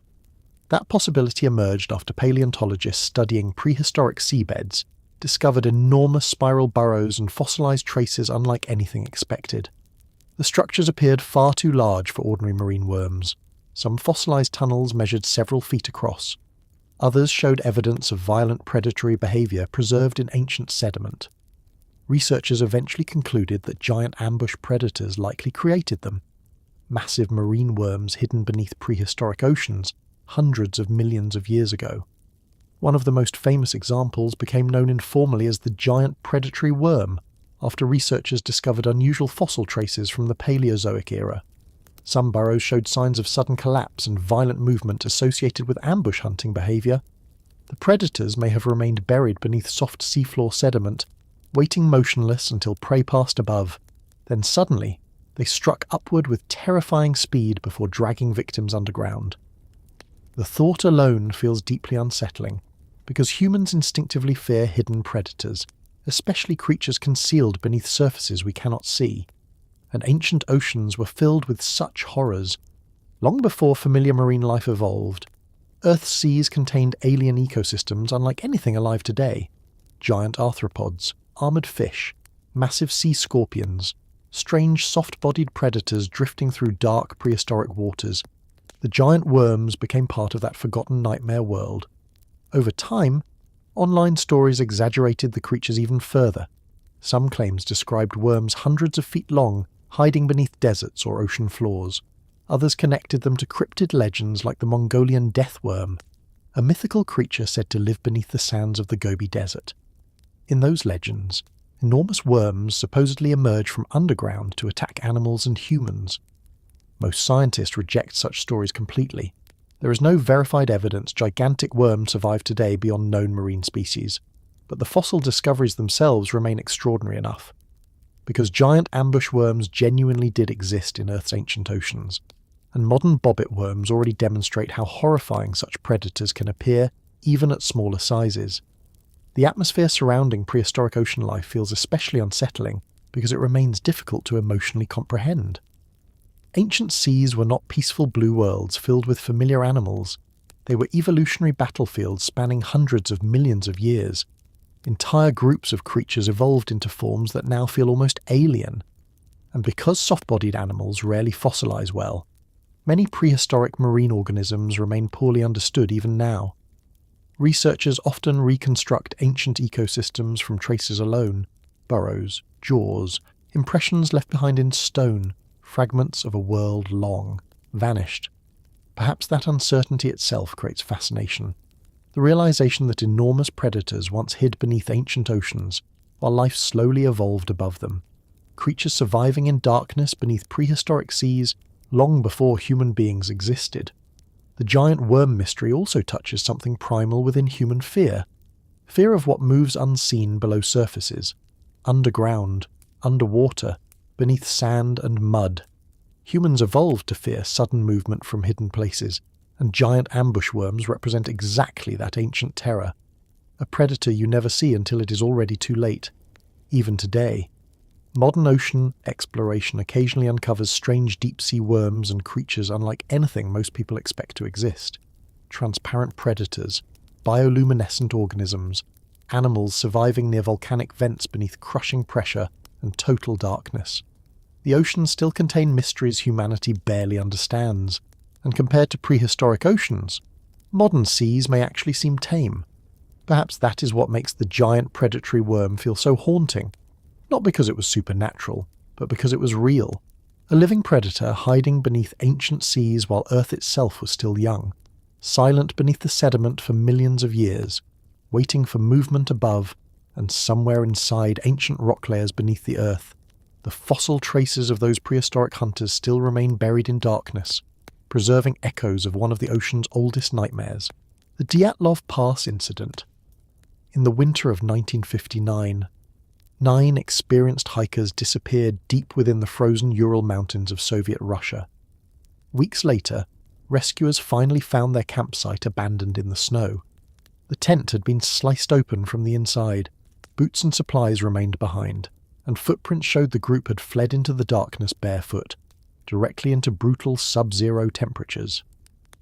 Then the bodies were discovered, scattered across the mountainside, some frozen beneath trees, others buried deep under snow. Several carried injuries so strange and severe that investigators struggled to explain them, and for decades afterward, the mystery became one of the most haunting unsolved incidents in modern history. The event became known as the Dyatlov Pass incident, and even today, nobody fully agrees on what happened to the hikers that night. The expedition was led by Igor Dyatlov, a young engineering student and experienced mountaineer. The group consisted mostly of university students and outdoor athletes accustomed to harsh winter conditions. Their goal was ambitious but achievable, a skiing expedition across the northern Ural Mountains during the height of winter. The terrain was remote, isolated and brutally cold, but the hikers were skilled enough to handle the challenge. At least that was the assumption. Before departing, the group promised to send updates once they returned from the expedition, but days passed without communication, then weeks. Eventually, search teams were organised. What rescuers found shocked everyone. The tent stood partially collapsed beneath heavy snow on the slope of a mountain later nicknamed Dead Mountain. Inside, many belongings remained untouched: warm clothing, food, shoes. Yet the tent itself had been cut open from within, as though the hikers desperately escaped rather than leaving normally through the entrance. Footprints led away from the campsite into darkness, some barefoot, others wearing only socks. In temperatures reaching far below freezing, the trail eventually led toward a nearby forest. There, beneath a cedar tree, rescuers found the first bodies, 2 hikers lying near the remains of a small fire, barely clothed, frozen to death. Higher up the slope between the tree and the tent, 3 more bodies appeared positioned as though they had attempted to return to camp before collapsing in the snow.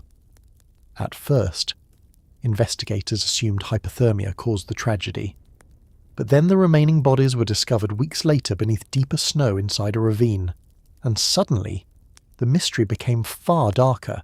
Several hikers carried catastrophic internal injuries, crushed ribs, massive chest trauma. One victim suffered severe skull damage, yet strangely, little external injury appeared on the skin. One woman was missing her tongue, another lacked eyes. The injuries seemed inconsistent with ordinary exposure or accidents. And because the Soviet investigation remained secretive and incomplete, speculation exploded almost immediately.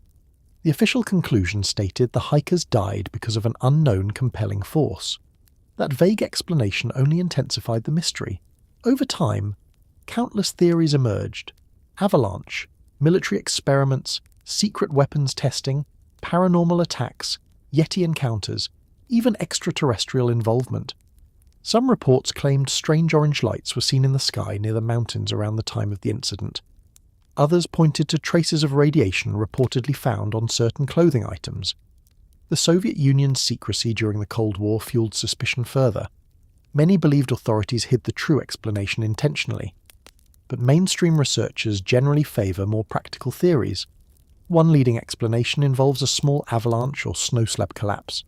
The hikers may have believed the tent was in immediate danger and fled quickly into the night. Disoriented by darkness, wind, and freezing temperatures, they became separated and ultimately succumbed to exposure. The severe injuries on some victims may have resulted from falling into the ravine beneath heavy snow. Recent scientific modelling has supported versions of the avalanche theory more strongly, yet even with modern analysis, certain details remain emotionally unsettling. Why cut open the tent so suddenly? Why flee without proper clothing?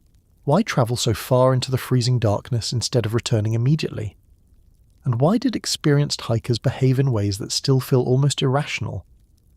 The atmosphere surrounding Dyatlov Pass intensifies those questions enormously. The Ural Mountains in winter are brutally unforgiving.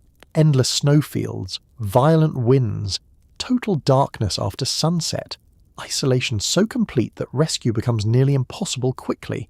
Even silence feels dangerous there, and psychologically, extreme cold affects human judgment severely. Fear, hypothermia, exhaustion, and darkness can transform ordinary situations into chaos frighteningly fast. Still, the mystery survives because parts of the story feel strangely incomplete, especially the injuries. The missing tongue and eyes later received likely explanations involving natural decomposition and scavenging animals after burial beneath snow. But emotionally, those details continue haunting public imagination. The incident also reflects something deeply human. Nature itself can become terrifying beyond comprehension. No monsters required, no supernatural force necessary. A mountain, snow, darkness, and fear can already create tragedy difficult to explain rationally afterward. Perhaps that is why the Dyatlov Pass incident remains so disturbing, because unlike ancient myths or archaeological mysteries, this happened recently. Real photographs exist, real diaries, real people smiling before walking into one of history's most unsettling, unexplained disasters. 9 experienced hikers entered the mountains together. None returned alive, and somewhere high in the frozen silence of the Ural Mountains, the winds still move across Dyatlov Pass exactly as they did on the night the hikers vanished into darkness. The lost Roanoke colony. In the late 16th century, long before the United States existed, a small group of English settlers vanished from the coast of North America without a trace.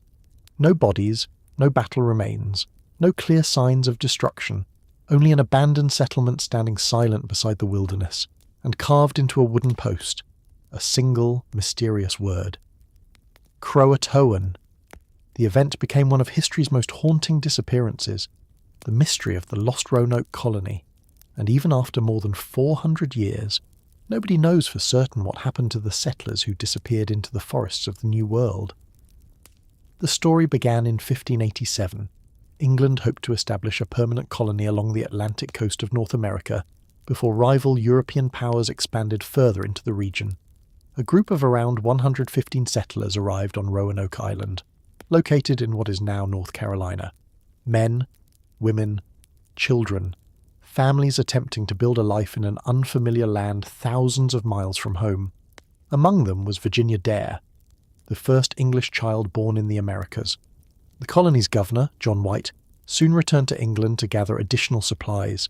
The settlement struggled with shortages and uncertainty. White promised to come back quickly. But history intervened. England soon became consumed by conflict with Spain. The Spanish Armada threatened invasion. Ships were redirected toward war efforts, and White's return to Roanoke was delayed far longer than anyone expected. 3 years passed before he finally managed to sail back across the Atlantic. When he reached Roanoke Island in 1590, the colony was gone, completely abandoned. No settlers remained. Buildings had been dismantled carefully rather than destroyed violently. The settlement looked deserted, almost as though the colonists intentionally left, and carved into one post was the word Croatoan.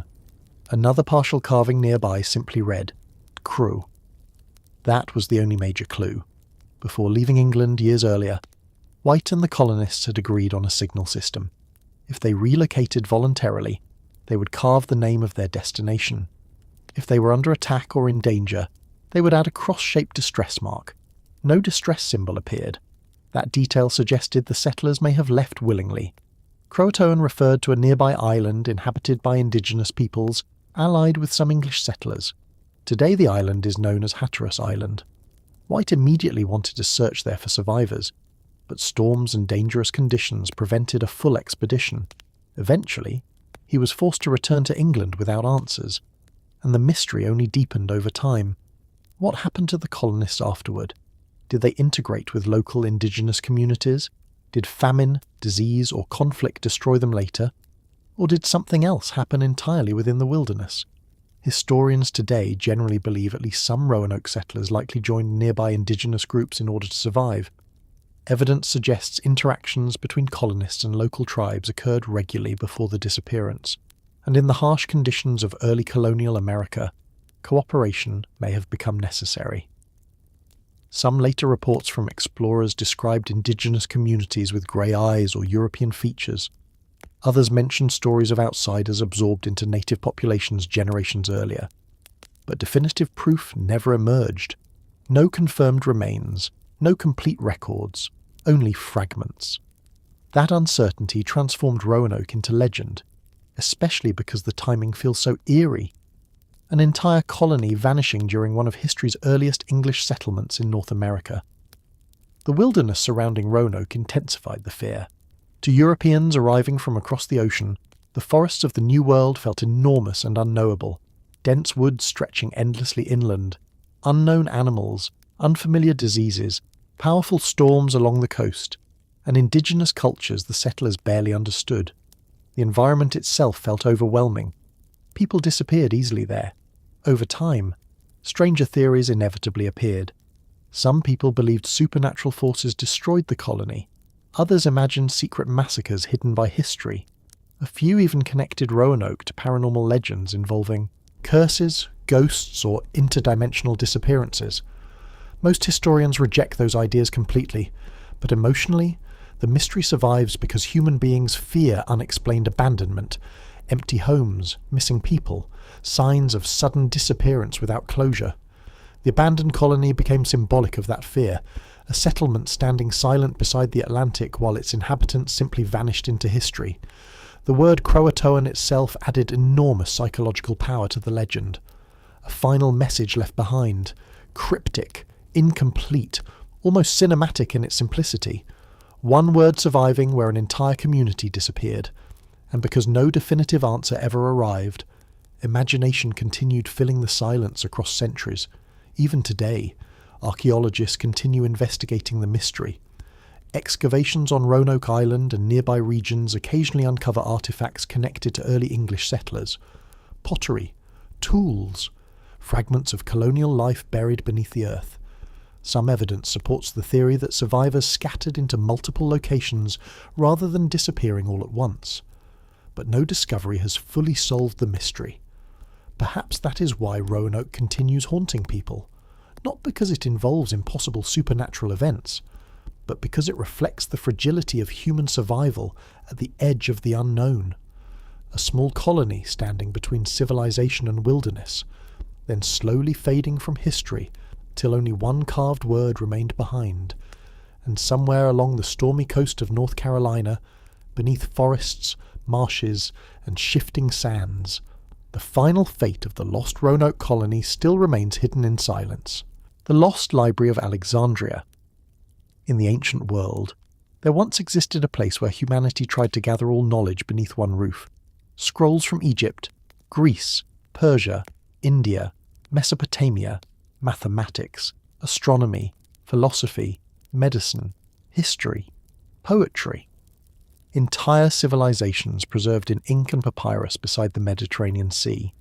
The place was called the Library of Alexandria, and for centuries, people have wondered how much of human knowledge vanished when it disappeared, because according to legend, the library may have contained secrets now lost forever. The city of Alexandria was founded by Alexander the Great in 331 BCE along the coast of Egypt. After his death, the city became one of the greatest centres of learning in the ancient world under the Ptolemaic dynasty. Scholars travelled there from across continents, philosophers debated inside its halls, scientists studied the stars, mathematicians developed ideas centuries ahead of their time, and at the centre of this intellectual world stood the Great Library.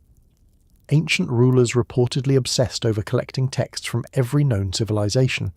Ships arriving in Alexandria were sometimes searched for books and scrolls. Copies would be made for the library while originals were occasionally kept. The goal seemed almost impossible, to gather the knowledge of the world itself. Exactly how large the library became remains uncertain. Some ancient sources claim hundreds of thousands of scrolls once filled its shelves. Others believe those numbers were exaggerated. But even conservative estimates suggest the collection was enormous for the ancient world. And perhaps most extraordinary of all, the library became more than storage. It became a centre for discovery. Some of history's greatest minds worked there. Euclid developed foundations of geometry. Eratosthenes calculated the circumference of the Earth with astonishing accuracy. Astronomers mapped the heavens. Doctors studied anatomy and medicine. The library represented one of humanity's earliest attempts at global scholarship, a place where civilizations exchanged ideas rather than simply conquering one another. And then it vanished. Exactly how the Library of Alexandria was destroyed remains one of history's greatest mysteries. There was likely no single catastrophic fire as often imagined in popular culture. Instead, Historians believe the library may have declined gradually across multiple periods of conflict, political instability, and destruction.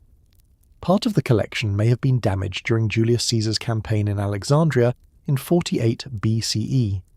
Later religious conflicts and political upheavals likely destroyed additional sections over centuries. Eventually, the library disappeared entirely, and with it, countless ancient works vanished from history forever. That loss became legendary. Because nobody knows exactly what was destroyed, entire plays from ancient dramatists disappeared. Scientific texts survive only through fragments quoted elsewhere. Histories from forgotten civilizations may have vanished completely. And naturally, imagination filled the gaps. What knowledge was lost? Ancient technologies, maps of unknown lands, philosophical ideas centuries ahead of their time. The mystery became even more haunting because ancient civilizations already possessed astonishing knowledge. Greek engineers developed primitive steam devices. Astronomers calculated planetary movements. Mathematicians explored concepts still studied today. If such achievements existed thousands of years ago, people naturally wonder what other discoveries may have disappeared alongside the library itself. Over time, stranger theories inevitably appeared. Some people believed the library contained forbidden knowledge, intentionally destroyed to control humanity. Others imagined secret texts about Atlantis, lost civilizations, or forgotten sciences erased from history. A few even claimed hidden chambers beneath Alexandria may still contain surviving sections of the library buried underground. Most historians reject the more extreme theories completely, but the fascination survives because the emotional loss feels real. Human civilization genuinely did lose enormous amounts of ancient literature and knowledge across centuries of war, decay, and destruction. The ancient world was far more intellectually rich than many people realize, and because fragile papyrus scrolls deteriorate easily, countless texts vanished simply through time itself. The atmosphere surrounding Alexandria deepens that feeling. The ancient city stood at the crossroads of civilizations, Greek culture blending with Egyptian traditions beside the Mediterranean. Massive lighthouses guiding ships toward harbours, filled with traders and scholars from across the known world. And somewhere within that city, generations of thinkers gathered trying to understand the universe itself. The library symbolized humanity's desire to preserve memory against time, yet even it could not survive forever. Perhaps that is what makes the story so haunting. Not merely the destruction of books, but the realization that human knowledge itself can disappear. Entire ideas erased because fragile scrolls burned, rotted, or were forgotten. Worlds of thought vanishing silently while history moved forward. Even today, underwater ruins and excavations near Alexandria continue uncovering fragments of the ancient city. Collapsed structures beneath the Mediterranean, broken statues buried beneath modern streets. The past still sleeps beneath the coastline there, and occasionally, new discoveries emerge from the earth reminding the world how much history remains hidden. Maybe somewhere, fragments of lost texts still survive, unnoticed in forgotten collections or buried ruins. Or perhaps most of the library truly vanished forever. Whatever the truth may be, the legend of the lost Library of Alexandria continues haunting human imagination because it represents something larger than one building. The fear that knowledge itself is fragile, that entire civilizations can forget what they once understood.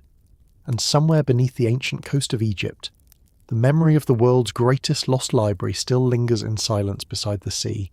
The dancing plague of 1518. In the summer of 1518, in the streets of Strasbourg, something terrifying began happening to ordinary people.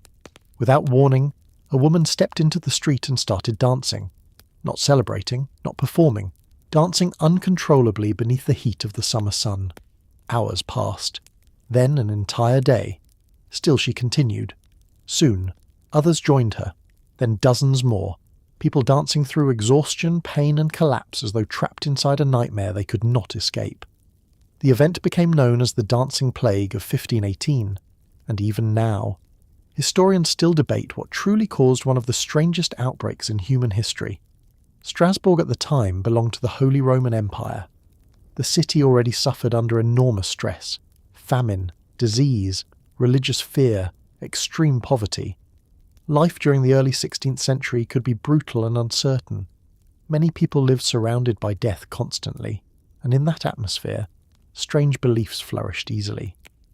When the dancing first began, most witnesses reportedly assumed the afflicted woman would eventually stop. Instead, she continued for days. Soon more people started dancing uncontrollably beside her. Some cried while moving, others screamed in pain, yet their bodies kept dancing through exhaustion. Within weeks, reports claimed dozens and eventually hundreds of people became affected. The streets filled with exhausted bodies moving endlessly beneath the summer heat. And according to historical accounts, some dancers collapsed or died from strokes, heart attacks, or complete physical exhaustion. The authorities had no idea how to respond. At first, city leaders believed the afflicted needed to continue dancing until whatever curse or sickness possessed them passed naturally. Musicians were hired, stages were built. Professional dancers reportedly encouraged the movement in hopes of curing the victims, but the strategy only made things worse. The plague spread further. More bodies moved through the streets day and night. People danced until their feet bled. Some reportedly begged for help while still unable to stop moving. The descriptions feel almost surreal even today. A city trapped inside collective madness. Eventually, as authorities abandoned the idea of encouraging the dancing. Instead, afflicted individuals were transported to shrines and religious sites outside the city for prayer and ritual healing. Gradually, the outbreak faded. But the mystery remained. What could possibly cause hundreds of people to dance uncontrollably for days? Over time, historians and scientists proposed many explanations. One early theory involved ergot poisoning, a toxic mold growing on rye grain capable of causing hallucinations and convulsions. Because ergot contains compounds chemically related to LSD, some researchers believed contaminated food may have triggered bizarre behaviour, but modern historians generally doubt that explanation. Ergot poisoning usually causes violent spasms and illness, rather than coordinated prolonged dancing over days or weeks. Another theory points toward mass psychogenic illness, what older generations sometimes called mass hysteria. Under extreme stress, fear, and psychological pressure, groups of people can unconsciously develop shared physical symptoms, and Strasbourg in 1518 was filled with suffering. Famine and disease created deep emotional strain across the population. Religious fear shaped daily life intensely. Many people believed supernatural punishment and curses were real forces acting upon the world. In such conditions, psychological distress may have manifested physically through uncontrollable movement, especially because dancing manias had occurred elsewhere in medieval Europe before. Not identical outbreaks, but similar episodes involving trance-like movement, convulsions, and collective behaviour. Still, even modern psychological explanations do not remove the eerie atmosphere surrounding the event. The image itself remains deeply unsettling. Hundreds of people dancing helplessly through exhaustion in the middle of a city, bodies moving against their own will, the line between mind and body collapsing publicly beneath the summer heat. The dancing plague also reflects something terrifying about human psychology.